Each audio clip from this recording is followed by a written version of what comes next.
Bonjour, bienvenue à toutes et à tous dans cette conférence sur le féminisme décolonial en pratique, discutons-en. En parlant de féminisme décolonial et de colonialité, reconnaissant tout d'abord que le territoire d'où cette conférence est lancée, celui de la ville de Montréal, est un territoire autochtone qui n'a jamais été cédé. Mon nom est Mounia Chedi, je suis issue de l'immigration maghrébine au Canada et je suis coordonnatrice du Comité québécois Femmes et Développement, le CQFD, une entité de l'Association québécoise des organismes de coopération internationale, la COSI. Le CQFD de la COSI organise cette conférence en partenariat avec la chaire Claire Bonenfant, Femmes, Savoir et Société de l'Université Laval.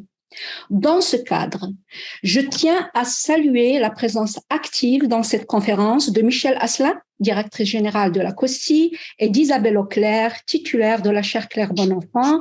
Je tiens également à saluer les équipes de la COSI et de la chaire pour leurs efforts dans l'organisation de cet événement. Alors, la conférence d'aujourd'hui est présidée et modérée par Madame Myriam. S'il vous plaît, fermez vos micros, s'il vous plaît. Il y a un petit problème, hein? Alors, on va poursuivre la conférence d'aujourd'hui, présidée et modérée par Madame Myriam Nobré, constitue la deuxième étape du partenariat entre le CQFD de la COSI et la chaire Claire Bonenfant sur le féminisme décolonial. Car on a déjà organisé le 8 mars dernier une table ronde ayant pour titre « L'incontournable féminisme décolonial ». Aujourd'hui, nous ouvrons l'espace à une grande discussion. C'est que sous la mondialisation institutionnalisée, les divers systèmes d'oppression faits de colonialité, de patriarcat, de racisme structurent les rapports nord-sud et commandent donc la coopération internationale. Sous des regards féministes et décoloniaux, nous souhaitons prospecter des moyens et politiques créatives pour transformer les rapports de pouvoir et les rapports de savoir dominants, particulièrement en coopération et solidarité internationale. Que signifie en pratique être féministe, intersectionnel, antiraciste et décolonial? Le chemin est long pour répondre à cette question, d'autant plus que les concepts progressistes décoloniaux sont cooptés et vidés de leur sens politique par les parties puissantes. Le chemin est long pour réhabiliter et redéfinir les concepts et pour transformer les pratiques. Cette conférence souhaite y contribuer grâce à vos discussions. À cette fin, dans cette grande discussion publique, aussi bien les savoirs universitaires que les savoirs émanant directement des pratiques des individus et des ONG féministes sont importants. Rappelons à ce sujet que le sociologue vénézuélien Edgardo Lander a inventé le concept de colonialité du savoir pour s'indigner contre la hiérarchisation des savoirs par une minorité d'élites occidentales.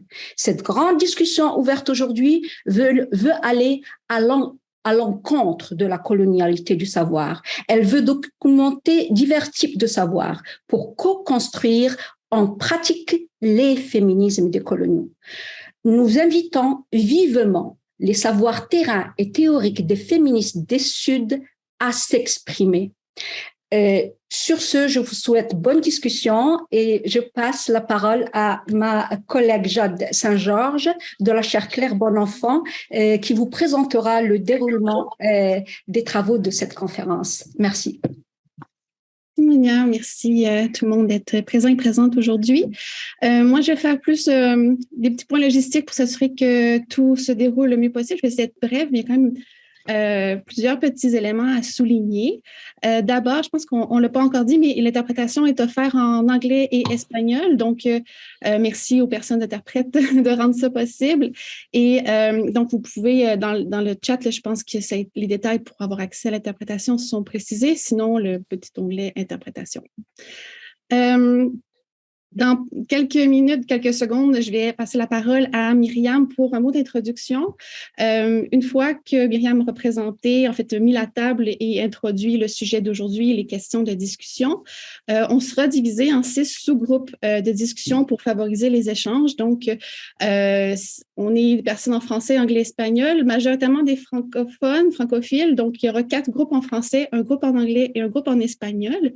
Il y a un peu moins de personnes qui ont mentionné avoir l'espagnol comme langue de préférence. Donc, on éviterait les personnes qui parlent français, mais qui peuvent se débrouiller et comprendre l'espagnol à aller explorer le groupe en espagnol si ça vous en dit. Donc, ça va favoriser les échanges aussi, puis décharger un peu les groupes en français. Donc, ne soyez pas timides. Sinon, dans chacun des sous-groupes, il y a une personne qui est déjà préidentifiée pour animer et prendre des notes. Et chacun des sous-groupes devra éventuellement choisir une personne collectivement qui va faire la réédition un peu du partage qui a été fait dans les sous-groupes lors de la période en plénière en 4 minutes. Donc, on le dit maintenant, pas de pression, vous aurez à choisir ça ensemble lorsque vous serez dans vos sous-groupes. Il y a 2 questions qui seront présentées par Myriam. On a 48 minutes en sous-groupe, donc 2 questions, ça fait environ 24 minutes par question sans que ça soit tranché au couteau, mais c'est pour vous donner une indication un peu de temps. Ça va aller quand même vite. On a quasiment 3 heures aujourd'hui, mais ça va aller assez vite. Ensuite, après la période 1, justement, vu que ça va aller vite, on est plusieurs, on a envie de se connaître, mais on n'aura malheureusement pas le temps de faire des tours de table dans chacun des sous-groupes. Donc, on veut quand même se connaître, donc on vous sera encouragé à vous présenter dans le chat si ce cœur vous en dit, mais on va, dans nos sous-groupes, tout de suite tomber dans la discussion autour des thématiques pour rentabiliser un petit peu le temps. Ensuite, après les sous-groupes, on va avoir une pause de 10 minutes qui va quand même faire du bien, mettre un peu d'ordre dans nos idées et puis revenir en plénière. Donc, plénière animée par notre collègue Myriam Nobré, qu'on remercie d'ailleurs d'être ici avec nous. Et donc, Myriam va donner les tours de parole pour qu'il y ait une personne qui représente chacun des sous-groupes qui vienne faire état un peu des discussions. Il n'y a pas de pression pour pas obligé d'être super exhaustif. C'est vraiment juste pour démarrer l'échange et le partage. Et ensuite, bien, on pourra vraiment avoir une séance de plénière et de discussion, tout le monde ensemble. Myriam va faire une petite synthèse à la fin. Puis, ce sera déjà l'heure de nous dire au revoir et à la prochaine fois. Je pense avoir rien oublié. Je regarde juste mes notes des fois que. Bien entendu, gardez vos micros fermés. On est plusieurs pour faciliter qu'on s'entende bien. Vous n'êtes pas obligé de prendre la parole oralement. Donc, si vous voulez le faire, vous pouvez lever la main virtuelle puis on vous donnera la parole dans les sous-groupes. Mais vous pouvez également utiliser le chat si vous préférez. Donc, c'est vraiment à vous de voir. Donc, sans plus tarder, je vais céder la parole à Myriam Nobré qui va nous accompagner dans nos réflexions et échanges aujourd'hui. Myriam Nobré est agronome féministe et militante. Donc, agronome de formation, Myriam est maître de conférence pour le programme d'études sur l'intégration latino-américaine de l'Université Sao Paulo au Brésil. J'ai envie de dire notamment parce qu'elle fait beaucoup de choses également.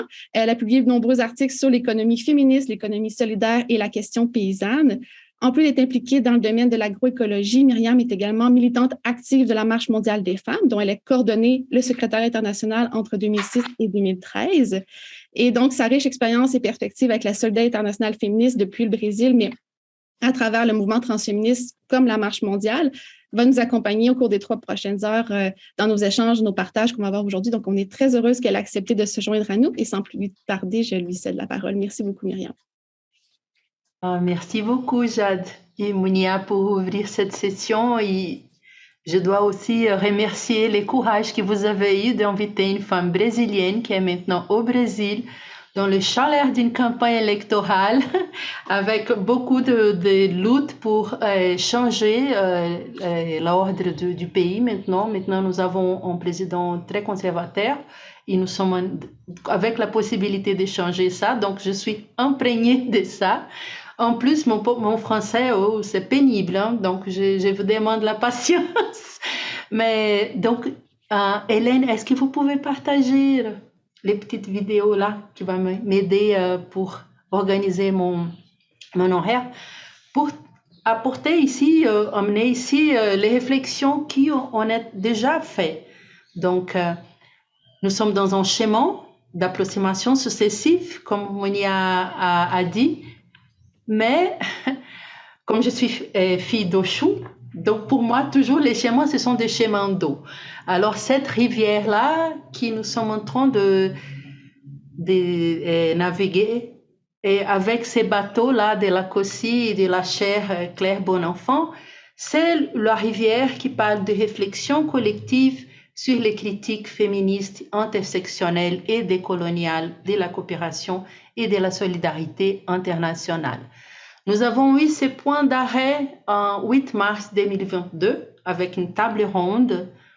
Et c'est bien de faire référence à 8 mars, une journée de lutte, et qui nous, beaucoup d'entre vous, ont décidé aussi dans cette journée de lutte, d'ailleurs les mobilisations que j'imagine que vous avez participé aussi de cet échange d'idées dans le sens de changer la coopération internationale.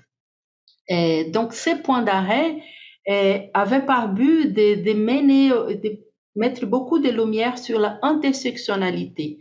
L'intersectionnalité comme ce regard sur les croisements d'oppression, de genre, d'ethnie, de race, de classe, sexualité, génération, capacité, nationalité. Cette idée d'entrecroisement des systèmes d'oppression nous fait référence que chaque système d'oppression existe en soi-même. Mais quand on regarde comment ils s'entrecroisent là, quel est le nœud qu'ils font, c'est où on doit attaquer pour changer, pour surmonter ces systèmes d'oppression. Donc l'idée qu'ils ne sont pas hiérarchisés. Nous qui sommes un peu plus âgés, c'était comment dans la gauche, les mieux progressistes, d'écouter des gens qui disaient « Ah, d'abord la classe, on résout la question des classes et tous les autres vont venir ensemble. » Donc, c'est pas ça, c'est pas dans ce sens-là. Une autre idée, autre réflexion que l'intersectionnalité nous amène, c'est par exemple de prendre l'expérience des femmes blanches comme une référence et ajouter encore pire pour les femmes noires, encore pire pour les femmes migrées. L'idée d'intersectionnalité, c'est vraiment de nous inviter à partir des expériences des personnes qui incarnent toutes ces oppressions-là. Et à partir de ça, pouvoir comprendre comment les systèmes s'organisent, les analyser et avoir des propositions pour les surmonter. Donc avant que ce mot intersectionnalité a été connu comme ça et diffusé comme ça, il existait déjà en pratique. Donc, dans la pratique politique des mouvements comme les femmes noires socialistes, comme les féministes noires, afroféministes qui est déjà dans ces lignes-là, l'intersectionnalité existait déjà dans la pratique. C'est comme parfois on dit « Ah, si le féminisme c'est ça, donc je suis féministe. » Donc, si le féminisme intersectionnel c'est ça, c'est de prendre l'expérience des femmes noires ou des femmes autochtones qui luttent pour leur territoire au centre, donc je suis internationaliste. Et ces idées qu'on a ramassées ici sont une synthèse des contributions des femmes, des féministes du Sud qui ont partagé leurs idées dans la table ronde de 8 mars. Donc, elles ont parlé de féminisme décolonial au pluriel, justement pour faire référence à toutes ces contributions qu'il y a dans ce dessin.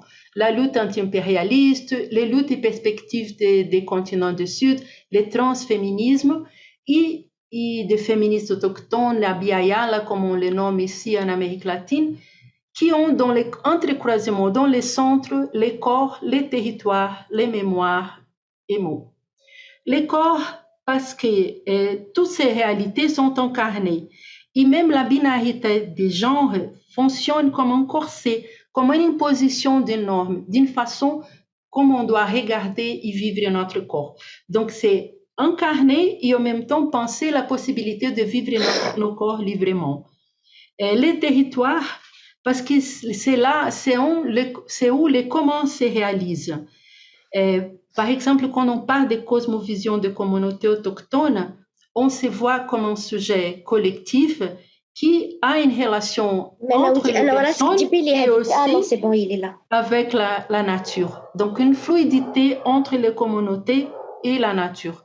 Donc, si une personne tombe malade, c'est aussi parce qu'il y a une offensive sur le territoire et c'est une expérience qu'on doit, y compris rapprocher nous qui habitons en ville, qui sont déconnectés de la nature. Et aussi dans ces centres-là, il y a même la mémoire, la façon comme on raconte nos histoires et quels mots on utilise pour faire ça. Parce que les mots, l'appropriation des mots qui ont construit dans les luttes, dans nos pratiques, c'est aussi une façon de cooptation. Parce qu'on a vu, par exemple, comme on a nommé la question des genres comme une explication de la construction sociale de qu'est-ce que c'est ces femmes, cet homme ou la binarité des genres. Et comment ça a été quand elle a rentré dans les institutions, il a enlevé ces contenus des luttes. Donc, aller dans un sens, dans le lexique commun, ça peut nous aider à construire qu'est-ce qu'on veut. Ici aussi, c'est un tableau qui montre qu'elle parle de comment ces féminismes décoloniaux nous parlent par rapport à la coopération internationale. D'abord, il faut reconnaître qu'on a un rapport de pouvoir dans la société qui sont vécus aussi dans la coopération internationale. Donc, il y a une des femmes qui a parlé, Chamindra, je pense que c'est son nom, qui elle a même nommé partie puissante. Parce que toujours on parle de parties prenantes, comme s'il n'y avait pas de différence des rapports de pouvoir. Donc, elle a parlé de parties puissantes pour faire pour insister sur ça. Et il fallait regarder aussi dans le sens de ces parties puissantes comment le rapport de pouvoir organise aussi. Donc, parce qu'elles aussi, elles ont parlé, et qui même quand on parle du Nord et du Sud, cette séparation binaire n'explique pas toute réalité. Parce que dans le Nord, par exemple, les pouvoirs que l'État du Canada a, c'est beaucoup plus différent qu'une ONG qui s'organise dans le cadre de la solidarité internationale et avec ce but de surmonter les relations de pression. Et même dans le Sud, nos États nationaux qui sont organisés aussi pour imposer une façon de structurer l'économie, la société, beaucoup dirigée par les intérêts des corporations internationales, par exemple, n'a rien à voir avec des mouvements sociaux, des ONG qui s'organisent pour surmonter cet ordre-là. Tous ces rapports de pouvoir s'imposent d'une façon très violente et une façon de cette violence directe avec, par exemple, la violence policiale, le génocide des personnes noires dans nos communautés, mais aussi par l'épistémicide, qui c'est la colonialité de savoir fondée aussi sur les genres et la race. C'est la destruction de nos façons de penser et de la façon de sentir-penser, d'organiser les sentiments et les pensements et la pensée d'une façon conjointe. Donc, la façon de sortir de cette situation, c'est de nous engager dans une démarche d'intersectionnalité. Et cela vient aussi avec quelques idées qu'elles ont proposées dans la table ronde et qui nous allons reprendre ici et continuer à discuter. Ce sont ces sentiers-là, les actions collectives et collaboratives, la co-construction des agendas et aussi elles ont fait attention à la question de la gestion administrative. Donc, l'action collective et collaborative, on va essayer de faire ici, dans cet atelier, y compris pour cette conférence, y compris pour le partage de ce qui sera discuté dans chaque groupe. La construction des agendas, l'exemple que les ont donné, c'est comme par exemple quand un appel vient déjà prêt avec une thématique définie, cela ne laisse pas venir apparaître tout ce qui est en train de se discuter au Sud à partir de la vision du Sud. Et comme tout cela peut, par exemple, avec toute la gestion administrative, la question des démarches de financiation et tout, par exemple, aller dans un sens des ONG qui sont plus organisées, plus intellectualisées et qui c'est plus difficile de rejoindre celles qui sont plus au terrain, plus à la base. Donc ça, ce sont quelques idées qu'elles ont partagées. Aussi, par exemple, réfléchir sur la planification stratégique. Parfois, ça peut être donné dans un sens d'une progression linéaire, d'attendre des résultats. On va faire plus de travail, on va arriver à ces résultats-là. Mais si nous sommes dans une société très conservative, peut-être qu'on nage contre les courants, on ne peut pas aller plus loin, mais rester firme, c'est déjà beaucoup. Donc, c'est quelques idées qu'elles ont partagées avec nous dans cette table ronde-là et qu'on va reprendre ici dans les ateliers. Et nous avons vous proposé des questions pour animer ces ateliers-là. C'est des questions, je vais les lire ici, mais on va les reprendre pendant les ateliers. Donc, la première. Comment les principes et concepts comme l'intersectionnalité, l'approche des genres et développement, la décolonisation de l'aide, etc., comme mis en pratique dans les programmes de coopération et solidarité internationale, devraient être revus à la lumière des réflexions sur les féminismes décoloniaux. Et la deuxième, en pratique, de façon concrète, comment responsabiliser les parties puissantes actuelles, bailleurs de fonds, d'universités, organisations, etc., de la coopération et solidarité internationale, de sorte à transformer les rapports de pouvoir sexistes, racistes, colonialistes, etc., et agir comme des alliés. Donc, avec cette petite introduction, nous irons mystérieusement partager un groupe parce que nos amis de la technique vont nous diviser.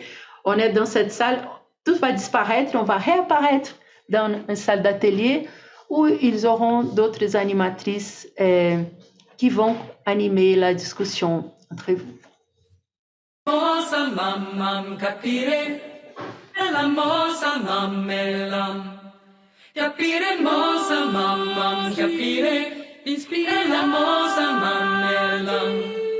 Capire mosa mamam capire. Inspire la mosa mamellam. Capire mosa mamam capire. Inspire la mosa mamellam. Capire mosa mamam capire. Inspire la mosa mamellam. Capire mosa mamam capire. Inspire la mosa Somos mujeres en acción.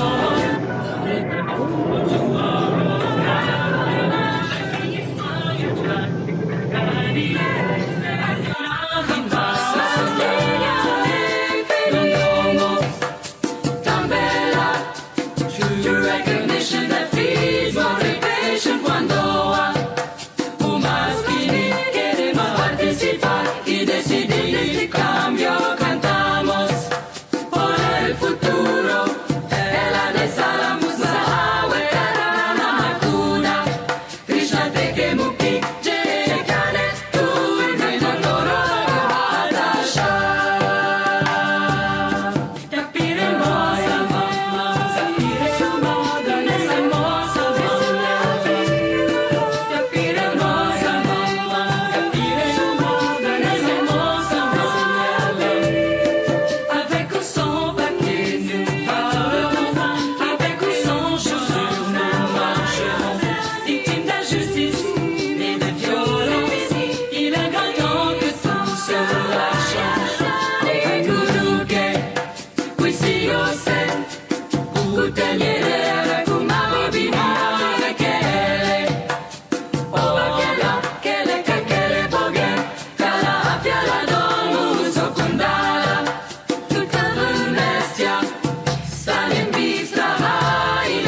Nancy, de nous amener toutes ces femmes du monde pour continuer à faire la discussion avec nous.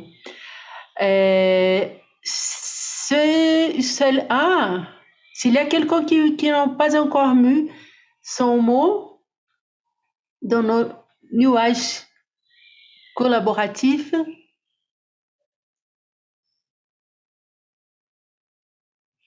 je vais lire les mots qui sont plus grands pour que les interprètes puissent les traduire. Donc, visibilisation, collaboration, co-construction, action. Et les autres sont beaucoup plus petits. Mais bon, il y a partage de bonnes pratiques, groupe de base, passionnante. Oups. On a seulement 35 personnes qui ont répondu, donc vous pouvez continuer. Ceux qui n'ont pas participé, on vous invite à le faire. Et il y a quelques-unes qui n'arrivent pas à rentrer et qui écrivent dans les chats. Catherine, si vous pouvez ajouter leurs mots. J'ai mis dans le chat le lien. Puis aussi en haut, vous voyez le gotomenti.com et utilisez le code 47402506. Mais peut-être qu'il y a quelques-unes qui sont... vous brancher. Je peux les ajouter dans je vais les ajouter, moi.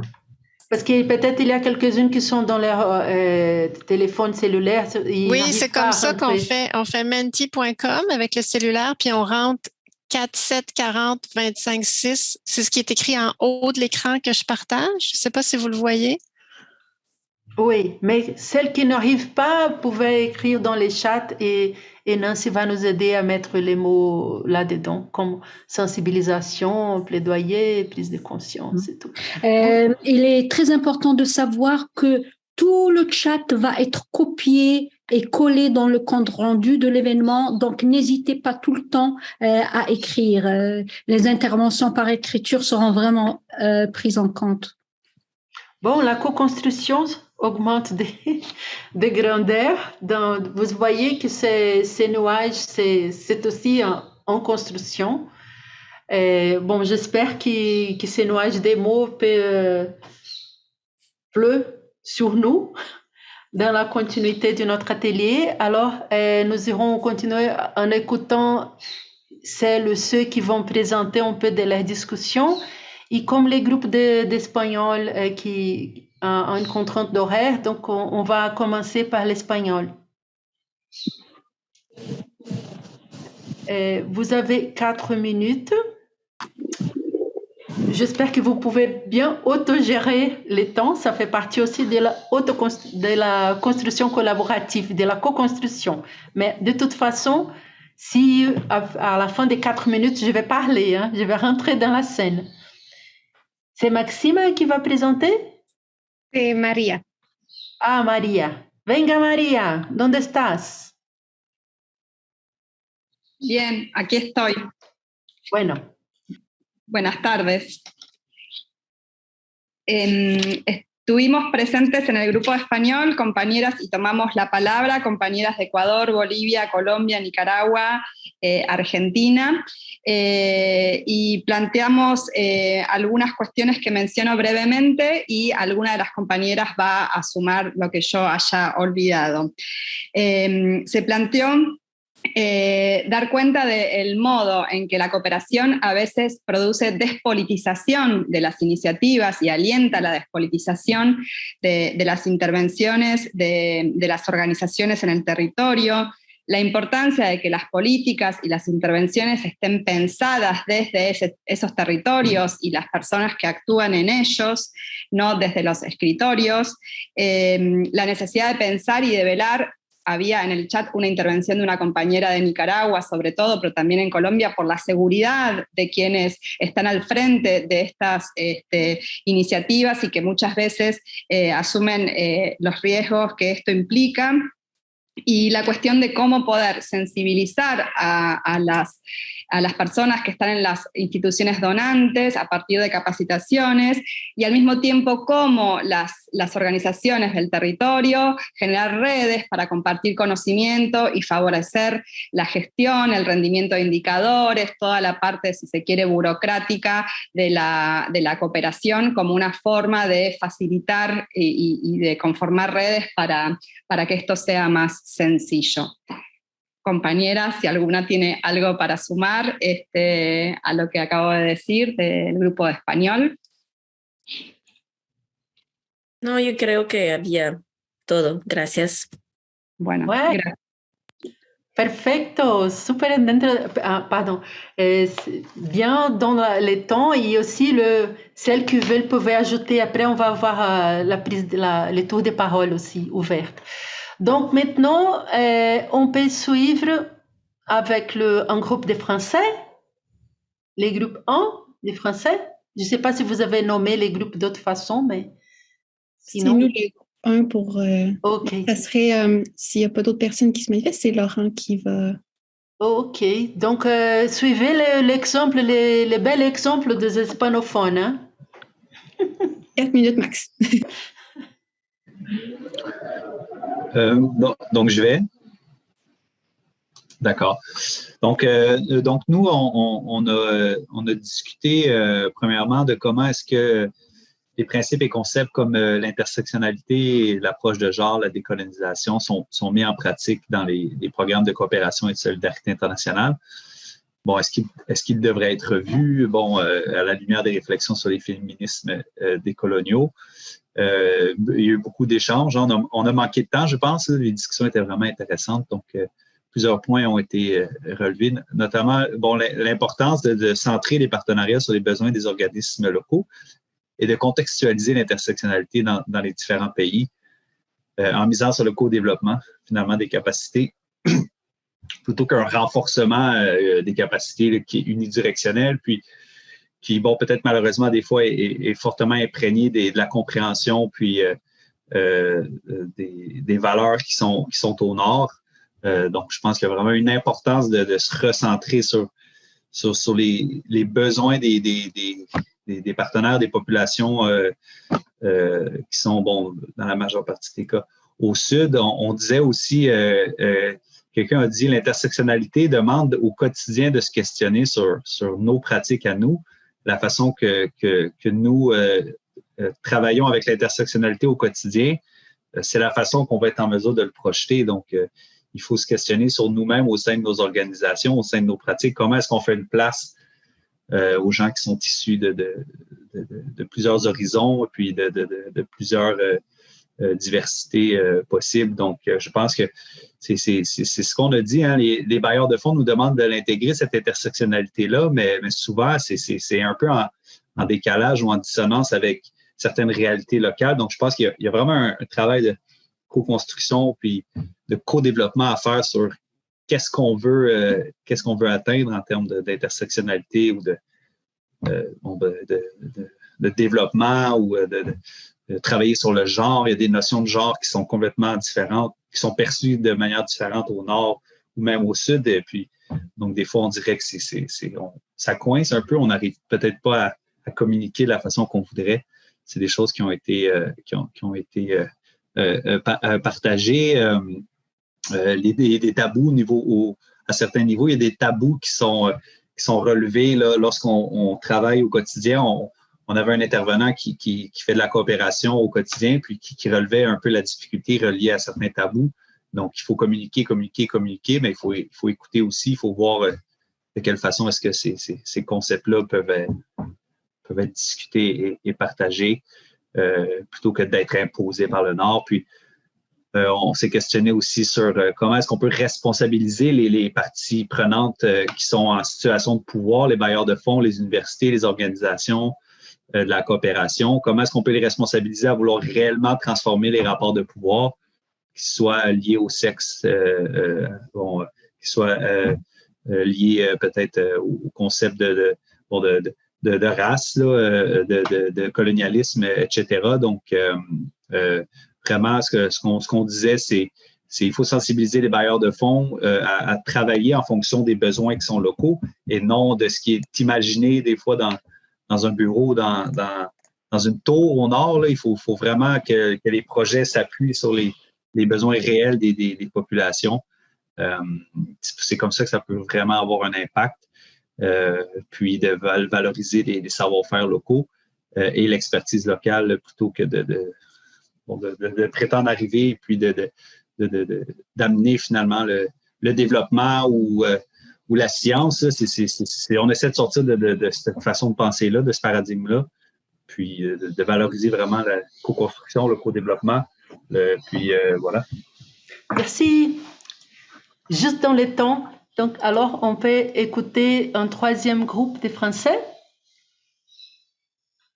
Après, je sais qu'il y a beaucoup de gens qui écrivent dans les chats et que je dois les lire pour que les interprètes puissent les traduire pour les autres. Mais on va écouter tous les groupes et après je peux lire les chats et c'est déjà des interventions. Oui, bonjour. Bien. Donc, nous, dans le troisième groupe de Français, je m'excuse un peu, ma connexion ballotine un peu. Donc, on a eu de la chance d'avoir différents publics, des volontaires sur le terrain, des fonctionnaires, des étudiants et des gens du domaine. Donc, ça nous a donné différents angles de vue.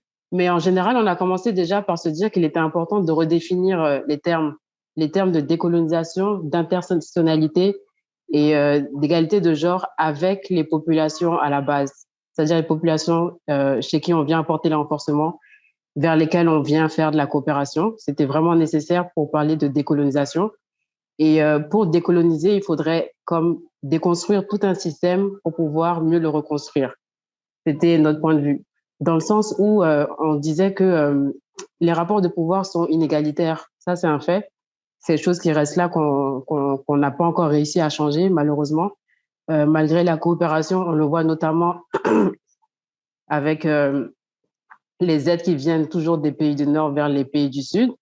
Donc, il faudrait, comme le disait une de nos collègues, on devrait penser d'abord à un rapport de localisation pour mieux voir ce que les locaux font et mieux les soutenir, que ce soit financièrement ou avec des techniques ou autres. Et à partir de ce moment-là, on pourra ensuite comme penser à mieux servir le système. Et aussi, il est important de repenser les rapports partenariaux à tous les niveaux, que ce soit politique, social ou économique, parce qu'au jour d'aujourd'hui, on est vraiment encore loin de la décolonisation, malheureusement. Et on pense qu'il est aussi nécessaire de favoriser les espaces de discussion et d'échange avec les bénéficiaires, si je peux le dire comme ça, les femmes, les personnes à la base, en fait, qui sont dans les pays vers lesquels la coopération est faite pour parler de décolonisation. Et il est important pour cela de commencer par faire des plaidoyers au niveau auprès des forces puissantes qui sont les États ou nos décideurs politiques.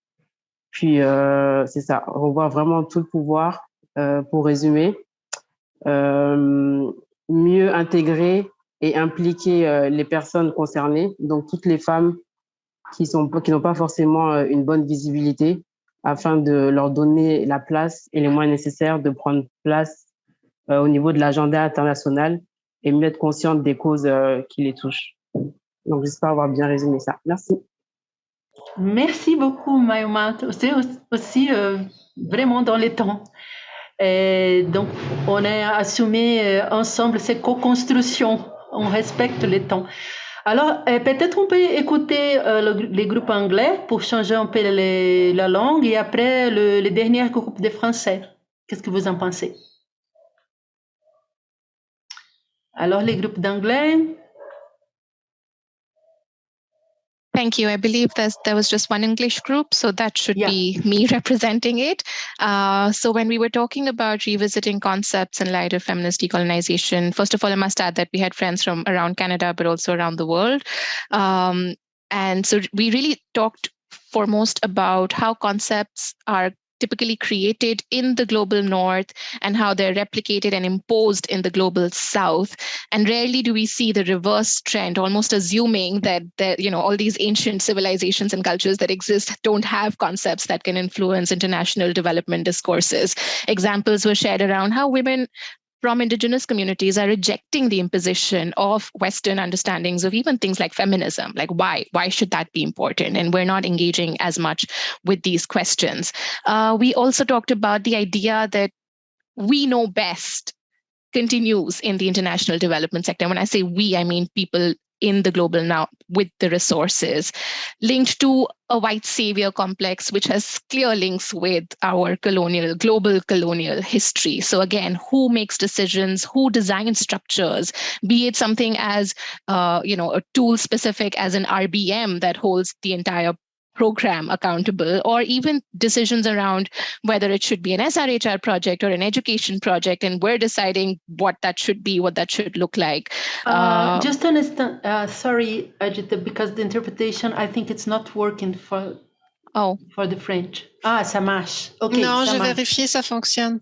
Ok, donc ça va pour les gens qui écoutent le français? Ok.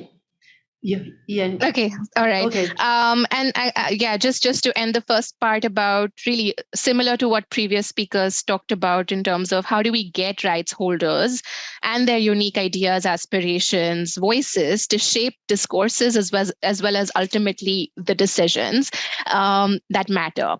And we were a little vulnerable in the group as well. We talked about how we're very vocal in groups like these, but when it comes to being vocal in front of our donors, maybe not as much. And why is that? So we need to do a better job of being a little bit more brave and holding our donors and ourselves accountable. And so linked to that is our own biases, our power privilege analysis of that, as well as analysis really starting at home. So what are the organizations we represent? In what ways do we reproduce colonial structures and hierarchies in our everyday work at the organizational level, at the individual level, looking at risks, whether we're able to, whether we're capable of willing to take risks, that's a conversation. And again, things like small examples around language was shared in terms of why is it, like how is the language a vehicle of oppression, a vehicle of continuing colonialism? Like, why is it that we're operating in English, French, Spanish, even here, for instance, and not really, and how that is exclusionary at the end of the day, right? So starting at home, looking at our biases, being vocal with donors, being strong. And I think I will also end with the anti-racism and cooperation piece. I will encourage and invite Nancy perhaps to maybe talk about that as well as other group members. Ah, merci beaucoup. Je crois que les autres membres du groupe, elles peuvent intervenir pendant quand on partage les mots, parce qu'on est déjà dans les temps. Il manque 2 groupes de français, pardon, j'ai oublié.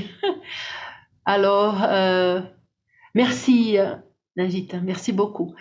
Est-ce que les groupes des français, celles qui manquent, on a déjà entendu les groupes 1 et les groupes... On peut y aller pour le groupe 4. Oh, viens. Bienvenue. Parfait. Alors, avec le groupe 4, on a parlé davantage de l'intersectionnalité.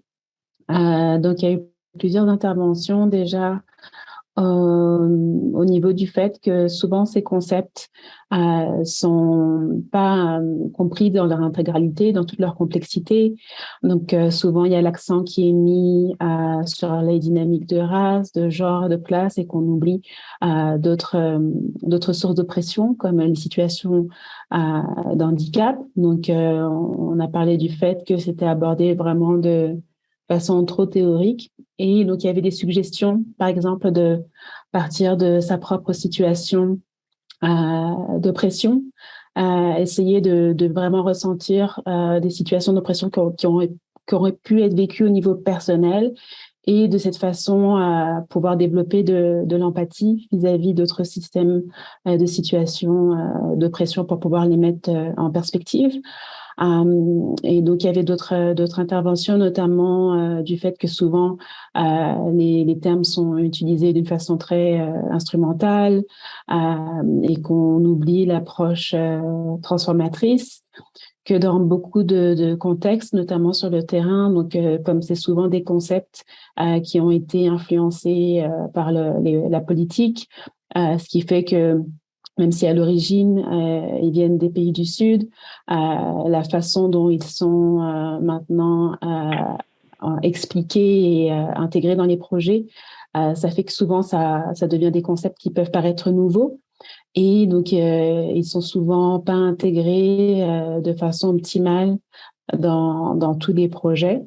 Donc, il y avait le besoin vraiment de travailler vraiment en union avec les populations locales et de travailler à tous les niveaux, que ce soit au niveau local, par exemple avec les leaders religieux, et que les organisations vraiment fassent ce travail à l'interne pour mieux comprendre les concepts. On a parlé un petit peu de l'empowerment, autonomisation.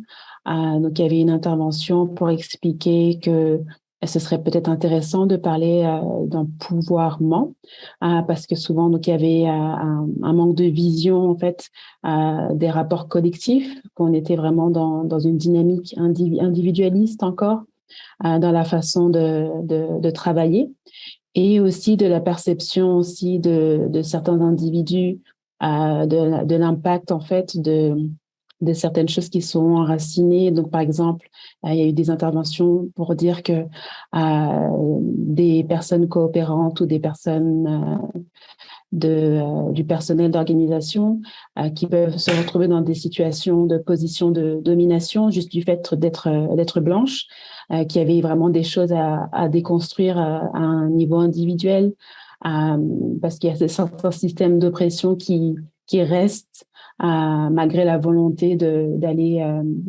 au-delà. Donc c'est ça. Si j'ai oublié quelque chose, n'hésitez pas, j'ai essayé de résumer.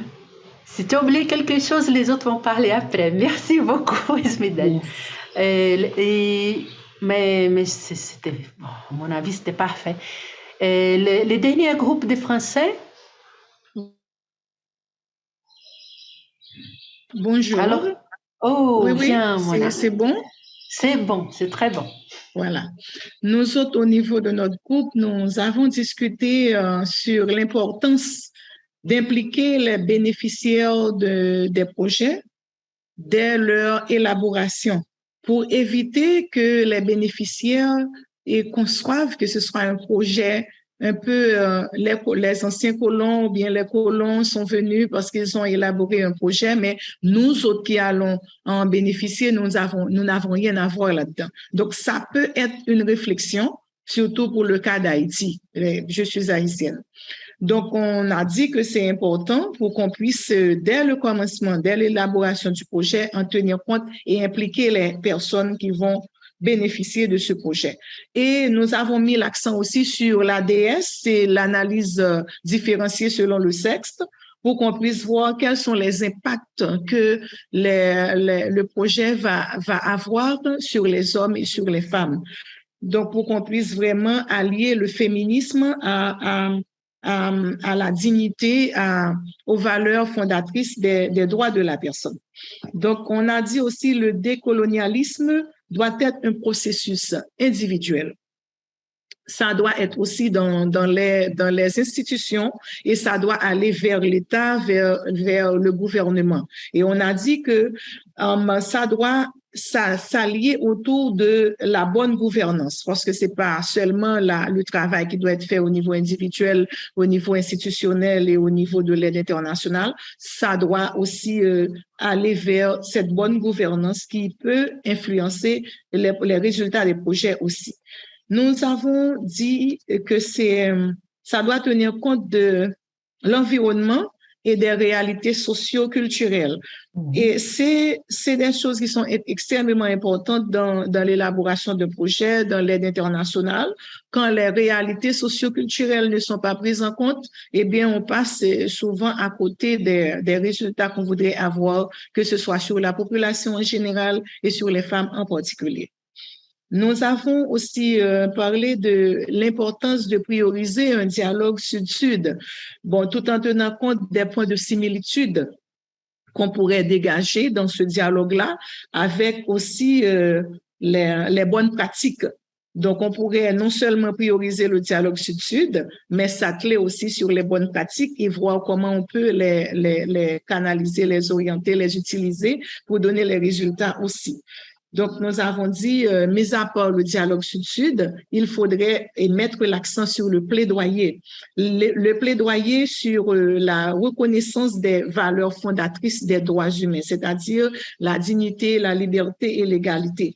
Donc, pour finir, on a dit que l'aide internationale devrait tenir compte de ces valeurs fondatrices des droits de la personne et de manière particulière les femmes qui sont souvent parmi les groupes les plus vulnérables. Merci beaucoup. Merci beaucoup, Mona. Je suis vraiment ravie parce que tout le monde a respecté exactement les temps de présentation des groupes. Donc, ça montre déjà que cette conférence est un exercice de co-construction. On est en train de gérer le temps tous ensemble. Alors, comme ça, je dois vous rappeler que nous aurons jusqu'à 12h10 pour un moment d'échange entre nous et après pour finir avec les autres questions. Donc maintenant, s'il y a des gens qui voulaient ajouter quelque chose de qu'est-ce qui était discuté dans les groupes, ou cette personne qui a été coupée au moment qu'on est toutes transportées pour cette salle, qui voulait prendre la parole, je vous invite à venir. Ne soyons pas timides. Je suis ici en train de massacrer les Français devant vous. Donc, viens, Marie-Dominique, tu ouvres la salle.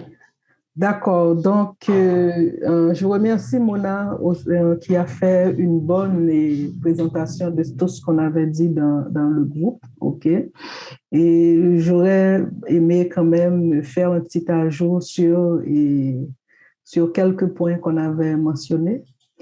Par exemple, on avait dit justement que ces réflexions qui se font sur le féminisme décolonial, elle est utile, elle est pertinente et dans le contexte actuel. Et on avait même fait référence à certains pays, dont Haïti par exemple.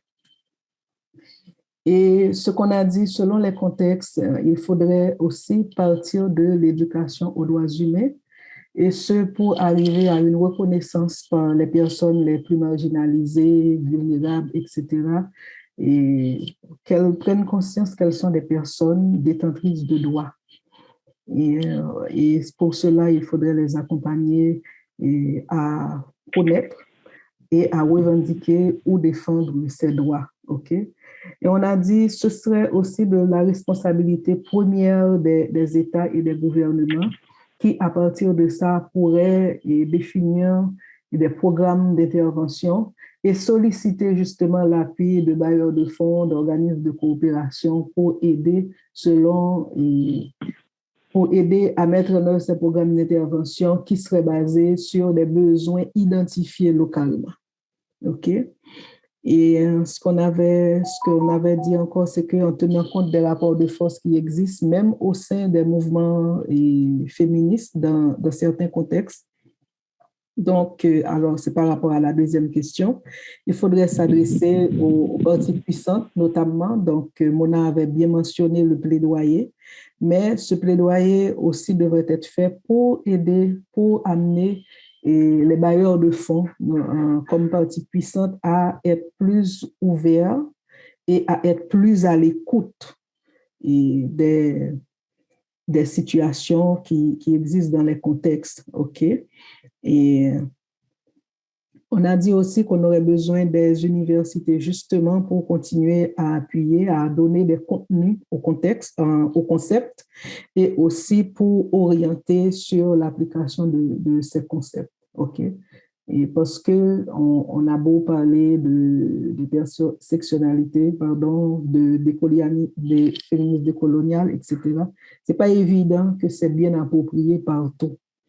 Et puis, on a dit qu'on a besoin aussi des organisations de femmes ou des mouvements féministes dans les contextes pour porter la voix des sans-voix, des vulnérables, des marginalisés. Donc, et ce, pour leur laisser de l'espace pour prendre conscience, OK?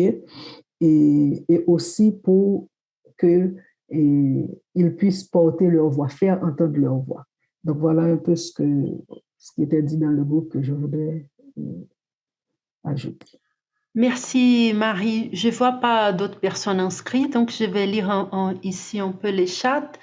Mais juste pour nous rappeler que cette idée d'intersectionnalité, il y a aussi d'autres militantes féministes noires qui existaient déjà dans la pratique des mouvements sociaux, qui après, il était organisé écrit par écrit dans l'académie, mais ce n'était pas un concept qui était né dans l'académie. Et il y a même quelques-unes qui disent que quand il était organisé en tant que concept au milieu universitaire, il a aussi laissé à côté un peu de ce contenu vraiment de parler des rapports de pouvoir et des transformations et tout. Donc, peut-être écouter les personnes qui sont dans l'université avec celles qui sont en train d'organiser des mouvements sociaux, même dans les universités. Tous ceux qui sont en train de défendre les territoires comme des territoires de liberté, soit dans les milieux académiques, soit dans les banlieues, les quartiers, dans les zones rurales, c'est une façon de donner de contenu à cette idée d'intersectionnalité, que c'est toujours un défi. Il y a des personnes qui ont parlé, c'est toujours un défi de nous approprier de ce concept, de mettre là toutes les structures d'oppression et aussi de faire les liens entre ce qui est la position de pouvoir que nous avons au niveau personnel et aussi au niveau collectif. Donc, je ne vois pas, il n'y a pas de gens qui ont pris la parole. Je vais lire un peu ici ce qui est écrit dans les chats. Pour prendre la parole en public, il fallait aussi de la sécurité et on se renforce, on gagne de visibilité. Bon, on va faire comme ça. On va écouter Monia, je lis un peu les chats. On va écouter Isabelle, je lis les chats. OK? Monia, viens. Merci beaucoup à Simedeli qui a rapporté les travaux de notre atelier. Je voudrais juste compléter par un point que je pense important à documenter. Une praticienne sur le terrain dans les pays du Sud a soulevé un problème important. Elle a dit que l'intersectionnalité, l'empowerment, tous les termes que nous discutons, et quand elle veut travailler avec les ONG sur place, elles ne connaissent pas ces termes et elle a de la difficulté d'intégrer ces termes dans leur apprentissage et dans leur pratique. Et nous avons soulevé que cela signifie qu'il y a une certaine déconnexion entre les ONG avec lesquelles nous travaillons sur les programmes et les projets dans les pays du Sud. Il y a une déconnexion entre ces ONG et entre le mouvement féministe dans les pays du Sud. Et que peut-être l'un des points à combler, c'est d'encourager cette connexion pour que les ONG qui ne sont pas beaucoup dans la théorie et dans les concepts soient connectés au mouvement féministe sur place. Cela permettrait un meilleur travail entre les OCI du Nord et les ONG du Sud. Merci. Merci, Mounia. Et il y a un autre commentaire ici de Rita qui souhaite la mise sur pied par la coopération internationale d'un cadre formel d'échange également. Bon, il y a une qui parle, quelle est la traduction des renforcements des capacités déjà existantes alors? Et alors, il y a une autre personne qui réagit, mais cette idée de renforcement des capacités, c'est une terminologie qui ça marche pour nous. Donc, peut-être on continue. Et aussi, cette question les concepts, s'ils ne sont pas utiles, ils n'ont pas raison d'exister. Donc, c'est vraiment l'idée d'intégrer les mots ou nous être capables de comprendre comment les gens mobilisent déjà cette structure d'intersectionnalité dans les pratiques quotidiennes. Mais peut-être Isabelle peut nous éclairer ou nous apporter de nouvelles idées par rapport à ça. Bien, ma chère Elisabeth, c'est toi. Pardon, il y a Isabelle et Elisabeth, alors c'est un petit peu... Pardon, c'était Elisabeth, toi c'était d'abord. Mais en fait, ma question n'est pas tout à fait à propos des mêmes choses, mais on a parlé au début de corps-territoire. Puis je me dis que probablement une des grosses incompréhensions entre le Nord et le Sud, c'est que, puis entre le Nord et le Sud du Nord, c'est que dans le Nord, on n'a pas je trouve que la notion de territoire n'est pas très significative pour les personnes blanches du Nord qui sont issues des peuples dominants. Tandis que dans le Sud, territoire, ou dans le Sud du Nord, territoire, ça veut dire occupation, mais ça veut dire désappropriation. Puis ça fait un bout de temps que je m'interroge sur l'importance du territoire dans les pays du Sud, puis pourquoi, par exemple, la notion de buen vivere en Amérique latine est si forte et si inclusive de la terre. Puis chez les Autochtones, ici au Québec aussi, la notion de territoire est très, très forte. Communauté et territoire sont très liés. Mais il me semble que ça vient beaucoup du fait que les populations du Sud ressentent le territoire comme quelque chose qui a été occupé, dont ces populations-là sont désappropriées, alors que, comme population blanche du Nord, on a le sentiment d'être... Mais là, on commence à avoir le sentiment de ne pas être chez nous, mais pas parce que quelqu'un nous a enlevé notre territoire, parce que nous, on s'est approprié le territoire d'un autre. En tout cas, c'est pas clair encore dans ma tête, mais j'aimerais ça qu'on explore la question de territoire et désappropriation, la différence que ça peut avoir pour les personnes issues des peuples colonisateurs et des personnes issues qui ont été colonisées finalement, des peuples qui ont été colonisés. Ou peut-être territoire et défense de nos territoires. Pas uniquement qu'on est enlevé de nos territoires, mais il y a aussi des communautés qui résistent dans les territoires. Et peut-être commencer à parler aussi de mots qu'on utilise pour nommer toute cette défense-là, va dans le sens de construire un lexique commun qui va beaucoup plus au-delà de cette idée de développement et colonialisme et tout ça.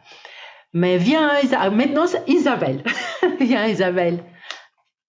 Merci. Voy a intervenir en español porque además no son mis palabras, entonces son las palabras de una colega que habló en el espacio, Estefanía de Colombia, entonces si prefieres tú misma tomar la palabra, pero tomé unas notas y dijo algo que me parece interesante dar al grupo entero porque es muy inspirador, diría yo.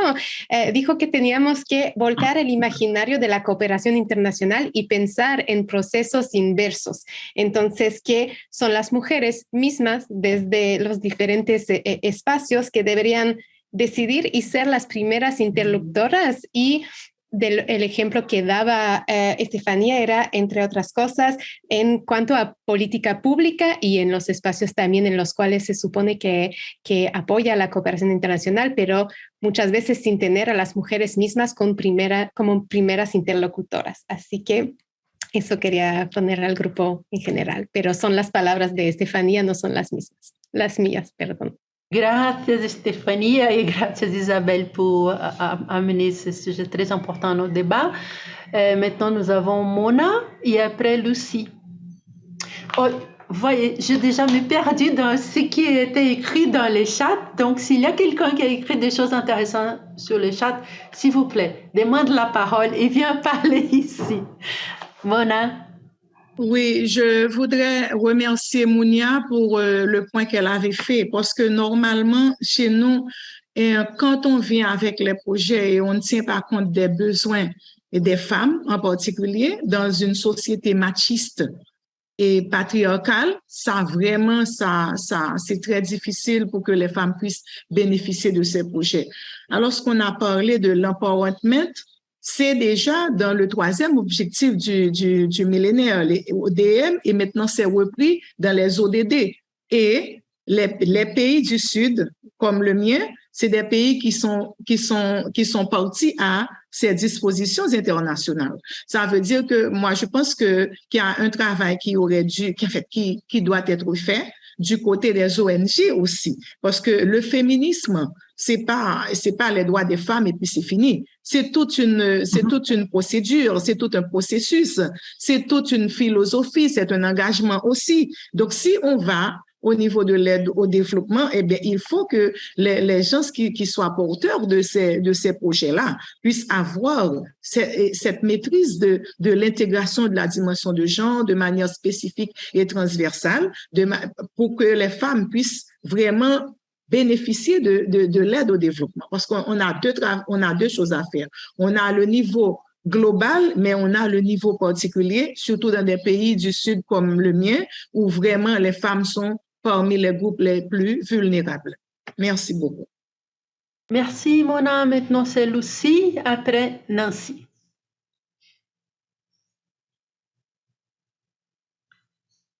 Bonjour tout le monde. Je veux juste apporter un point que j'avais soulevé justement dans la discussion du groupe. Moi, j'évolue au Bénin et les traditions sont très, très fortes. La culture est encore très présente. Donc, dernièrement, dans les dernières années, on a vraiment intégré dans nos discussions, dans nos projets, les gens qui sont gardeurs de tradition. Là, je vois comme les aînés, je vois les leaders religieux. Et en intégrant ces gens-là, en apportant une autre vision, on a connu énormément de succès parce que ces gardeurs de tradition-là n'ont pas vraiment eu la place pour se faire entendre non plus le pourquoi. Et les jeunes entendent et apportent des solutions qui sont vraiment pertinentes sur le terrain.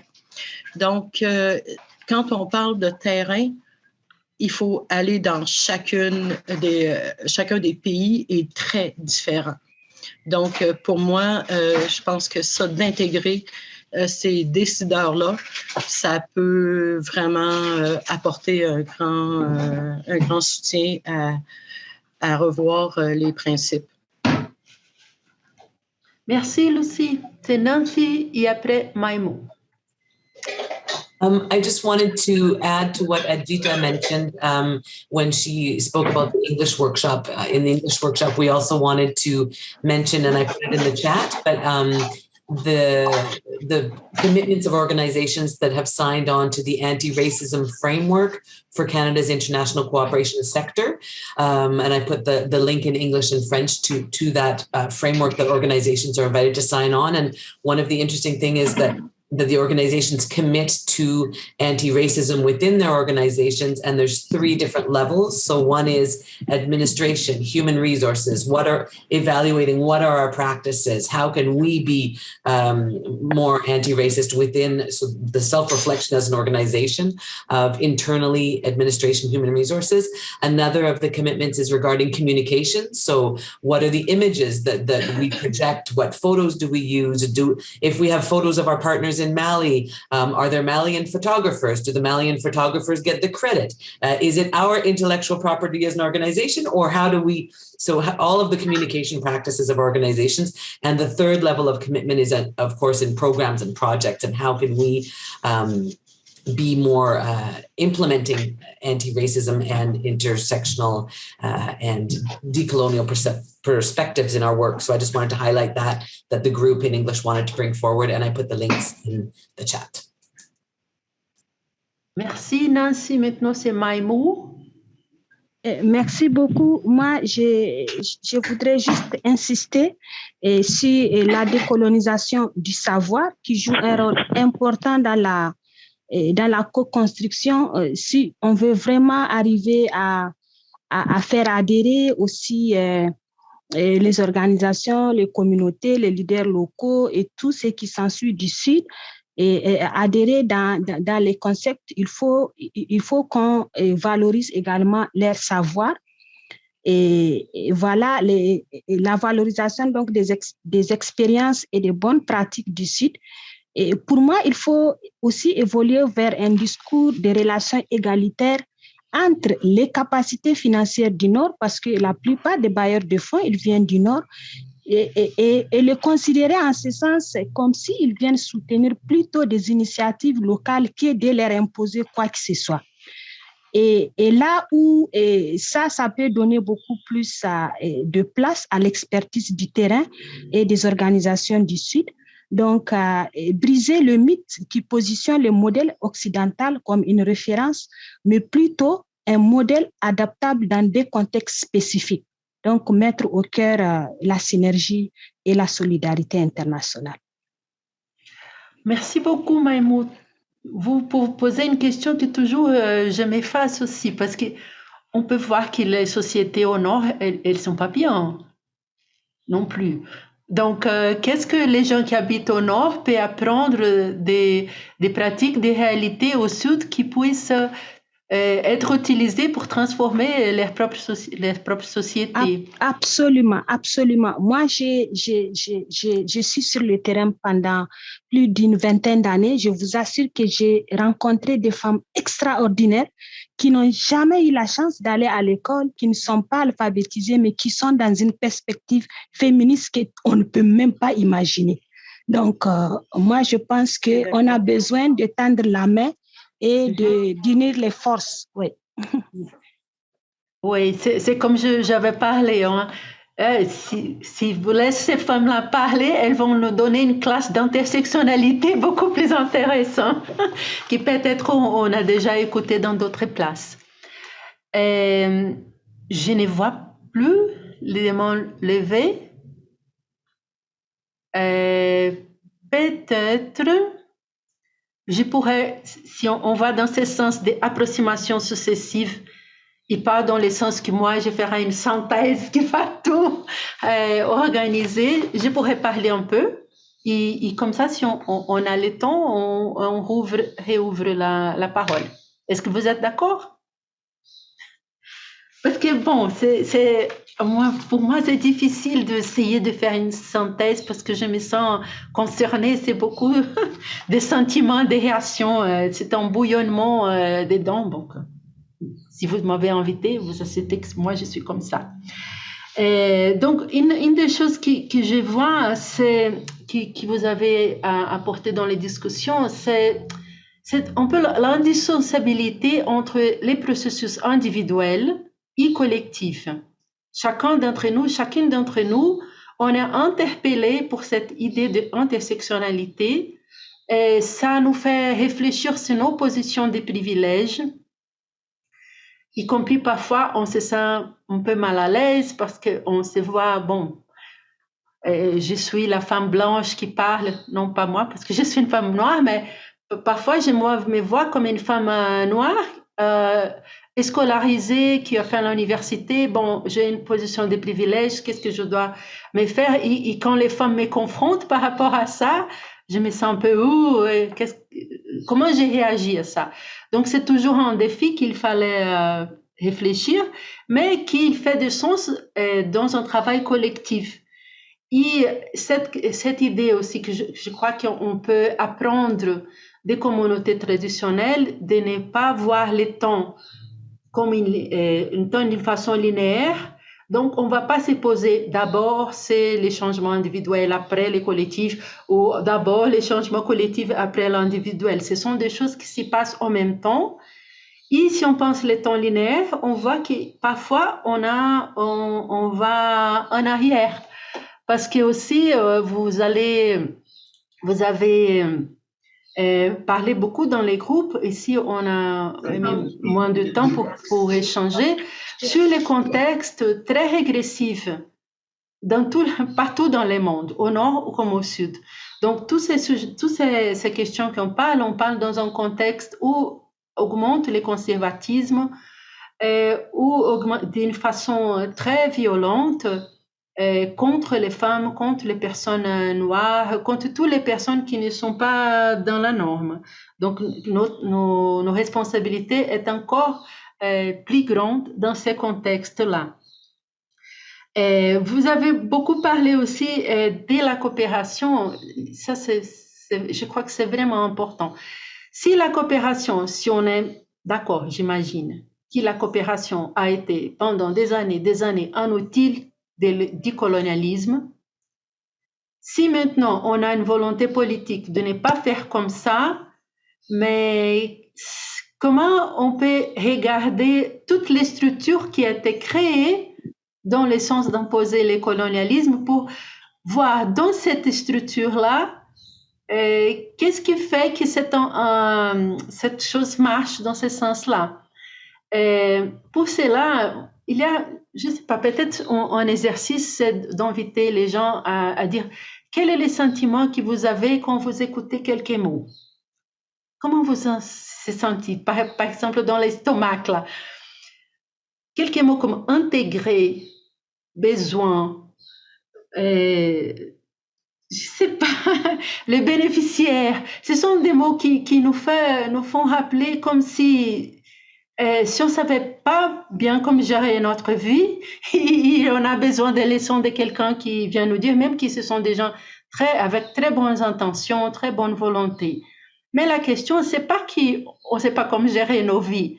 La question, c'est qu'on essaie d'être vivant dans un système qui ne veut pas qu'on vive. On est toujours en essayant de garder nos façons d'organiser notre vie, de défendre nos territoires dans une attaque continuelle. Là. Donc, ce n'est pas une question qu'on ne sait pas quels sont nos besoins. C'est une question des structures et des rapports de force qu'on n'arrive pas à même comprendre qu'est-ce qu'on veut, parce qu'on est tellement colonisé au niveau des savoirs et tout, bon, c'est toujours une question, une lutte pour démanteler ces structures-là. Donc, c'est intéressant les mots j'oubliais les noms, pardon, qu'Isabelle a nommé d'une copine d'Équateur, hein, qui parlait de l'imaginaire de la coopération. L'imaginaire et les structures de la coopération, comment ça marche ça? Et peut-être cette idée des parties puissantes, j'ai trouvé bien intéressant ces mots-là, parce que cela nous invite à faire un peu une carte. Quelles sont les cartes des parties puissantes? Parce que je n'ai pas encore écouté ici l'OCDE, l'Organisation de coopération au développement international. Quelles sont les impositions que l'OCDE et ces organismes de coopération internationale font qui limitent nos possibilités, même si on avait un État national gouverné d'une façon plus populaire ou plus avec un engagement de vraiment changer les relations. Alors, je vois dans ces contextes-là que nous sommes toujours dans un sens essayer de faire la traduction des choses qui ont construit, les mots qu'on a pour raconter nos histoires, nos façons de vivre, en relation avec toutes ces structures de la coopération internationale. Dans un contexte, en plus, d'ailleurs, le conservatisme, que toutes ces structures de coopération internationale sont chaque fois plus cooptées par les corporations transnationales, avec toute cette histoire des multi-stakeholders. Je ne sais pas comment on parle ça en français. Donc, toutes ces idées que les corporations transnationales peuvent participer des jeux, des discussions internationales, comme si elles étaient en État, au même niveau d'un État, et comme s'ils étaient au même niveau des parties prenantes. Donc, à ces moments-là, où les parties puissantes, il y a quelques-unes qui sont beaucoup plus puissantes que d'autres, et qui même si on commence à faire les choses autrement, on vit une série de menaces, soit des coupures de fonds, de beaucoup de choses. Et comment on peut comprendre tout ce jeu-là pour nous comment on peut faire qu'on peut faire notre mouvement dans ces rapports de pouvoir tellement forts. Alors, je crois qu'une question importante pour moi, au moins, c'est qu'on a la confiance que tous ces processus qui ont des marches, c'est un vrai processus.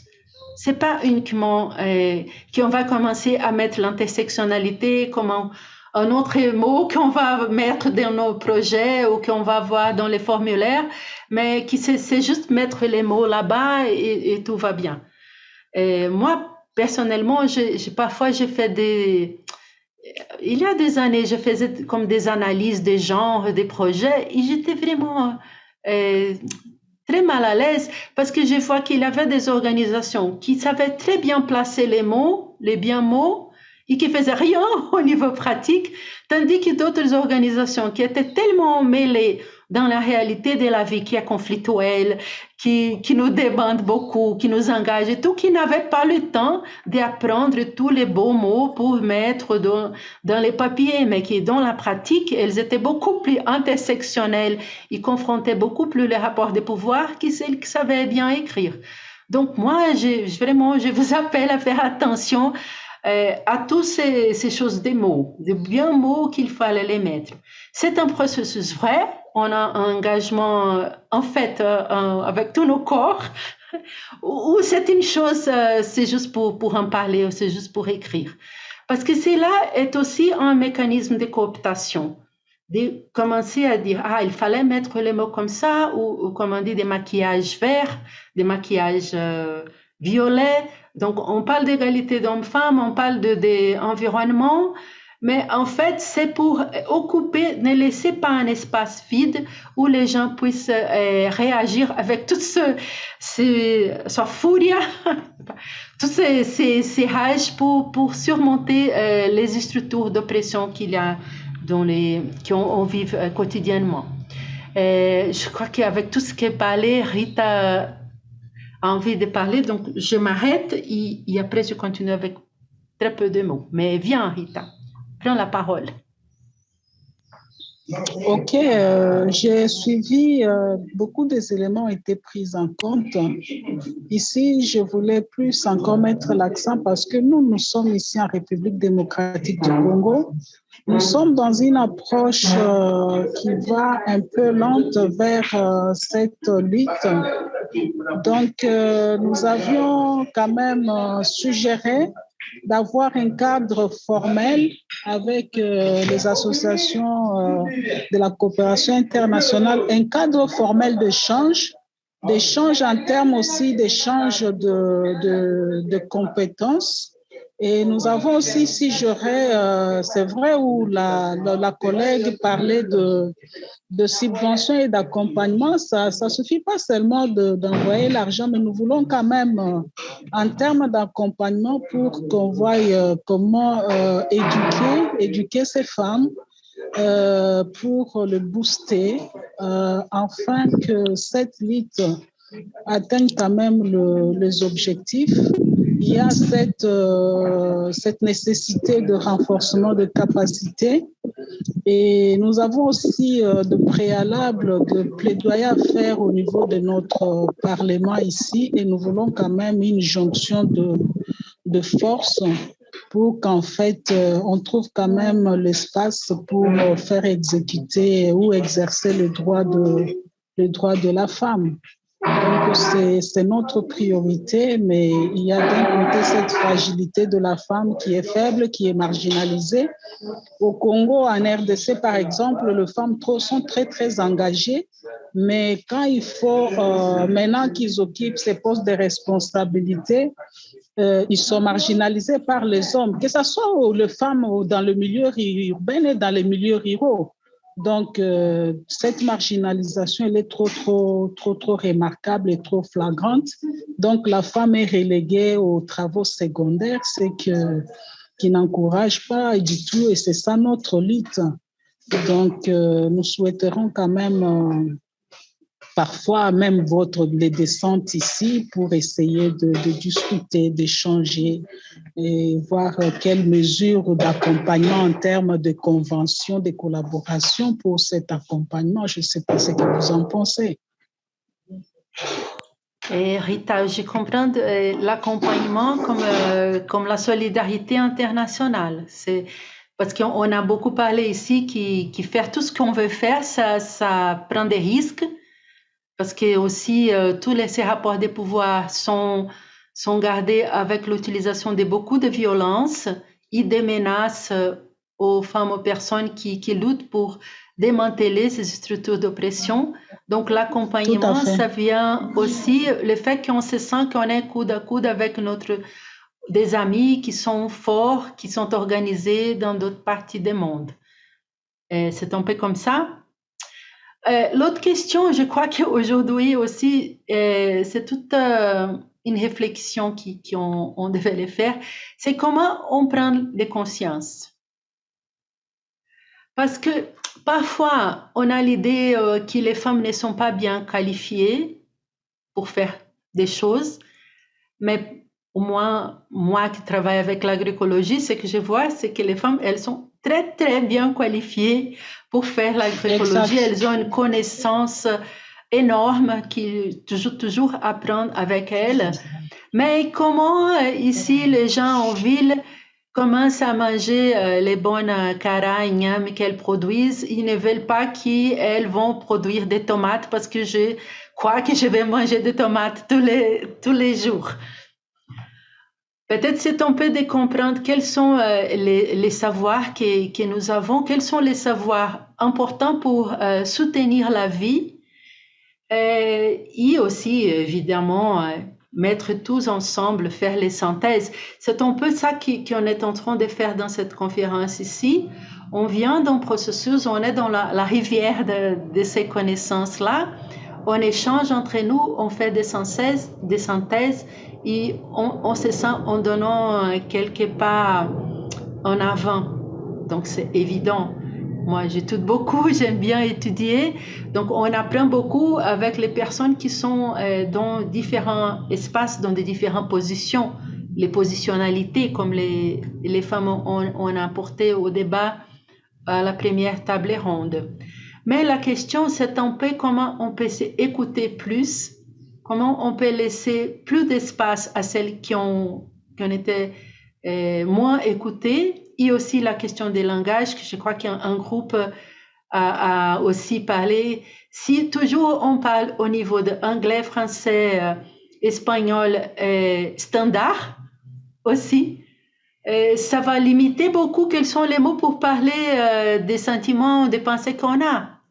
Même les portugais, moi je parle portugais ici au Brésil, mais ici au Brésil, on parle toujours du portugais, qui fait les liens entre les portugais parlés par les gens noirs qui font un mélange avec les langues, les idiomes qu'elles parlaient dans leur nation en Afrique avant qu'ils étaient kidnappés pour être esclavisés ici au Brésil.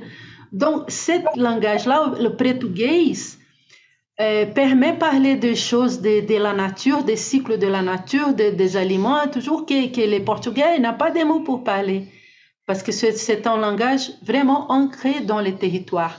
C'est pour ça que cette notion de territoire, c'est important. Et si on regarde du côté qu'Elisabeth nous a parlé, le fait qu'on est dépossédé, mais le fait aussi que les territoires est dans nos... Donc, même qu'on a été dépossédé et on n'est pas, on vit dans les banlieues, on n'a pas accès à les territoires où mes ancêtres ont vécu.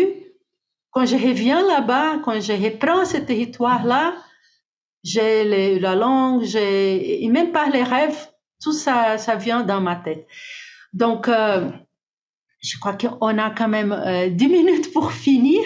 Je ne sais pas s'il y a quelqu'un encore qui veut parler. Sinon, je voulais laisser cette synthèse, qui n'est pas une synthèse, c'est trop personnel là, mais quand même, c'est ce que j'ai appris de ce qu'on a échangé ce matin-là. Vous aussi, on parlait beaucoup de l'importance... Miriam, bien. Miriam, si me permites, a todo este análisis que se hace, creo que es muy importante tomar en cuenta el tema de la interculturalidad, porque cuando son términos que con la población todavía no hay una asimilación, hay que hacer el trabajo de la interculturalidad y la relación, porque de lo contrario nos vamos alejando y sentimos siempre grados de imposición de términos que muchas veces más bien nos alejan. Y nuestras poblaciones tienen una riqueza dentro de sus propias prácticas. Nada más. Gracias. Gracias, querida. Moi, je vois que Mounia aussi veut prendre la parole. Mounia, est-ce que tu es là?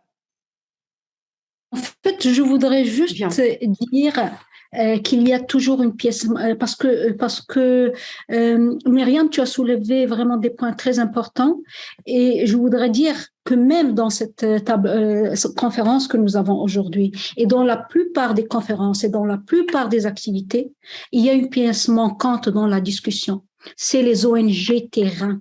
Et quand nous parlons de décoloniser les savoirs, eh bien, même des pays du Sud, nous avons des féministes intellectuels autour de la table. Mais les ONG terrain qui travaillent sur place sont déconnectés des intellectuels et sont déconnectés de ce grand débat. Et elles sont les premières concernées. Alors ça, c'est une pièce manquante très importante dans le puzzle. Celles dont nous parlons sont les plus absentes. Et ça, c'est vraiment un point important sur lequel nous devons travailler si nous voulons transformer cette colonialité des savoirs et des pouvoirs. Merci.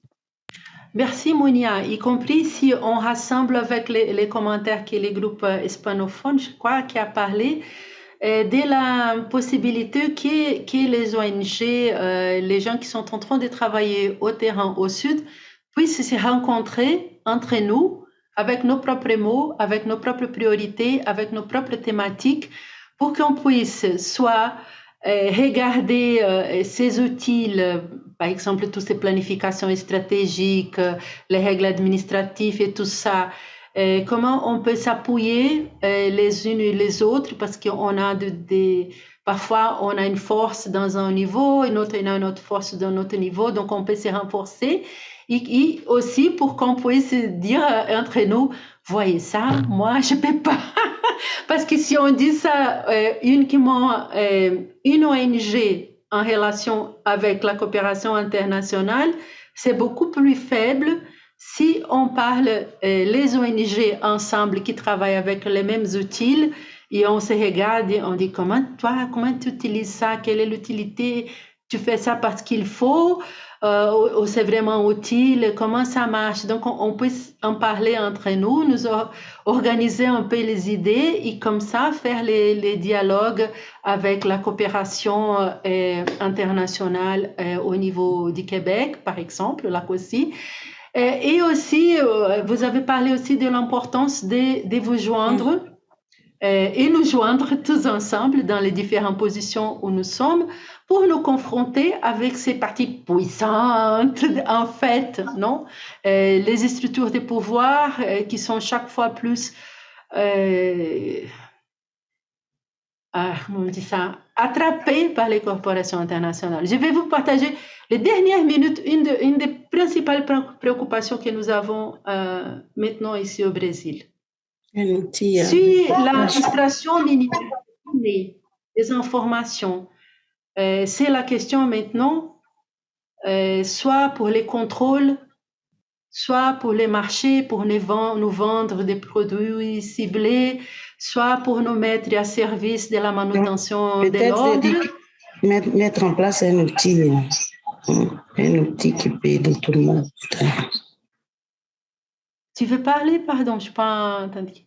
On peut vous écouter et écouter Maria Fernanda et alors on finit. Mais juste pour finir avec cette idée-là, on est vraiment préoccupé. Toutes les fois qu'on écrit un rapport, une mémoire de notre travail, on se demande qui va lire ça? Ça va être utilisé pourquoi? Dans quelle direction? surtout nous qui travaillons dans une région d'une très grande biodiversité et qui parle de processus de dynamique des communautés pour gérer cette biodiversité, toujours on se demande à qui on va donner ces informations, ces données tellement stratégiques. Mais viens, María Fernanda, sálvenos. Buenas tardes, donde ustedes todavía nosotros no estamos la tarde. Bueno, compañeras, yo quería exteriorizar una experiencia que nosotros tuvimos con la cooperación con Quebec y justamente le vi a mi técnica que nos apoyó a Emmanuel, que está ahí por ahí, y agradecerle porque fue un gran contingente.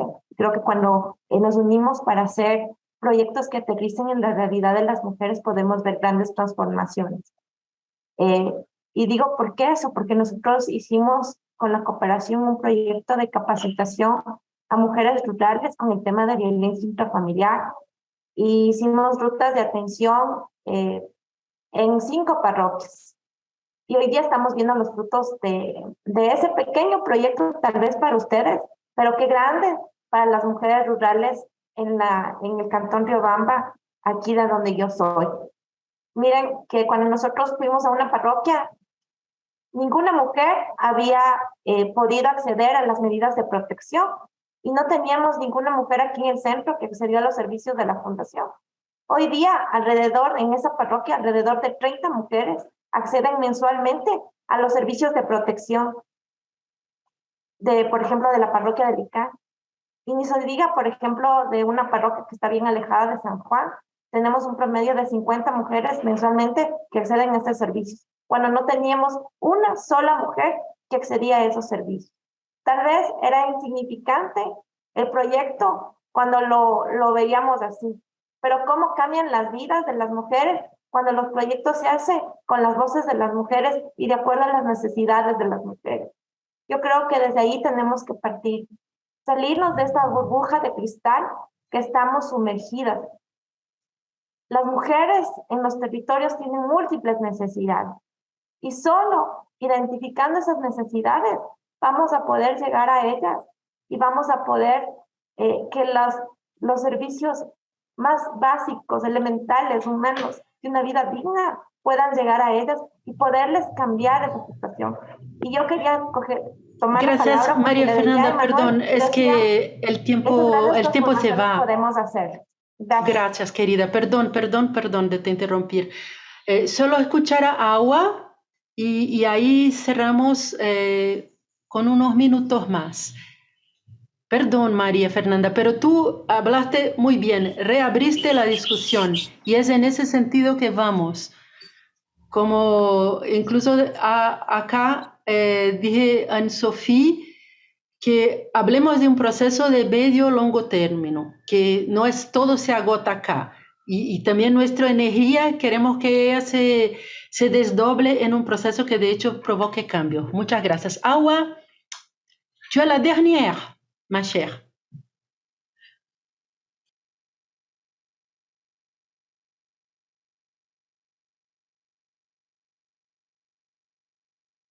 Awa.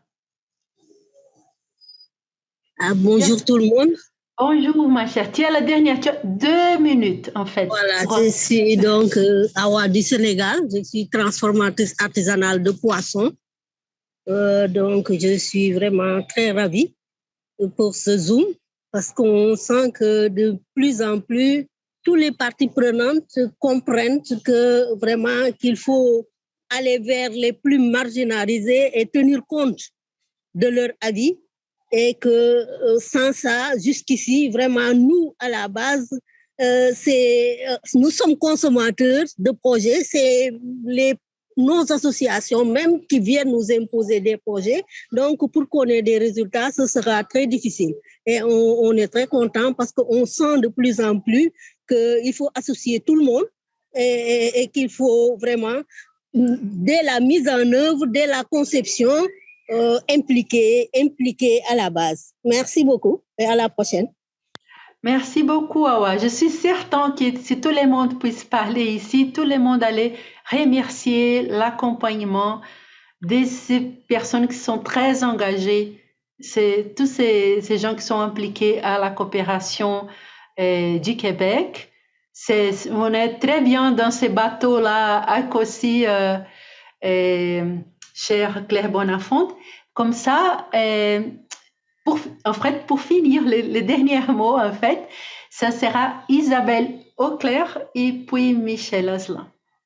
En fait, de notre côté, c'est ma collègue Catherine. Moi, je prends ma petite parole pour dire merci pour tout, espace exceptionnel, mais on voulait que toutes les personnes de l'équipe qui avaient participé à toute cette préparation-là, dont Catherine, puisse avoir la parole. Donc, pour la chaire, c'est Catherine. Merci beaucoup, Isabelle. Merci, Myriam, aussi. Donc, c'est ça, avant de vous quitter, pour nous, c'est super important de remercier toutes les personnes qui ont rendu cet événement possible. Donc, au nom de la chaire, mais de la COSI aussi, là, je souhaite vraiment vous remercier chaleureusement pour votre présence aujourd'hui. Merci pour votre temps précieux, surtout. Puis des espaces de discussion comme ça, c'est très, très, très précieux. Donc, à débuter, évidemment, par vous, participants, participantes, au cœur de ces discussions-là. Merci beaucoup pour vos échanges si riches et si éclairants. Merci aussi à Myriam Nobré pour l'animation de cette très belle discussion, mais surtout pour ses apports, nombreux apports, connaissances, expériences très, très, très précieux. Merci à l'équipe de la chaire, dont Isabelle Auclair, mais aussi à l'équipe de la COSI, dont Michel Asselin. Merci à toutes les personnes aussi de l'équipe technique de la COSI, donc Fabiola Mella, Catherine Gagné, Hélène Gobeil. Merci aux interprètes, Magali Sala, Kat Gentley, Alonka Scoop et Paola Quilez. Je souhaite aussi remercier toutes les personnes à l'animation, à la prise de notes, donc Simi Délé, Ori Molade, Libertad Benito Torres, Laurence Ouellette-Boivin, Marie-Christine Robichaud-Gravel, Émile Lapointe, Michael Bolduc, Nancy Borrow et Marianne Tremblay. Et puis, finalement, merci à mes collègues plus proches avec cet événement-là, avec duquel on n'aurait pas pu co-construire et on n'aurait pas pu rendre ça possible. Mounia Chadi de la COSI, merci infiniment. Puis Jade Saint-Georges, aussi de la chaire, merci infiniment aussi. Puis merci à toutes les personnes que j'oublie aussi, des fois c'est possible. Donc, merci chaleureusement à tout le monde. Puis, si je comprends bien, je redonne la parole à Michel, mais je vais terminer en disant aussi restez à l'affût pour la fiche synthèse, la vidéo aussi là, qui sera bientôt publiée sur le site de la COSI. Voilà. Alors, merci Catherine pour ces remerciements. Merci à chacune et chacun d'entre vous pour avoir accepté de participer et d'avoir ouvert sur des questions fondamentales. Alors, nous sommes à une croisée des chemins qui nous impose de déconstruire pour reconstruire ensemble, mais là, ensemble, il faut penser à qui n'est pas là et dans le qui n'est pas là, il faut travailler avec les femmes à la base. Ensemble, comme humanité, nous faisons face à des grands défis. Changement climatique, les guerres, les famines, un accroissement de la pauvreté, et ça se vit partout. Et le sens que nous devons donner à la solidarité internationale devrait inspirer les programmes de développement international, parce que je crois que si nous voulons faire sens commun, devenir des alliés, il faut bâtir des solidarités mutuelles, et pour ça, il faut prendre le temps de s'écouter, de s'entendre et de s'engager. Merci. Nous avons beaucoup de réflexions à faire à la suite de cette rencontre, et à très bientôt. Merci beaucoup.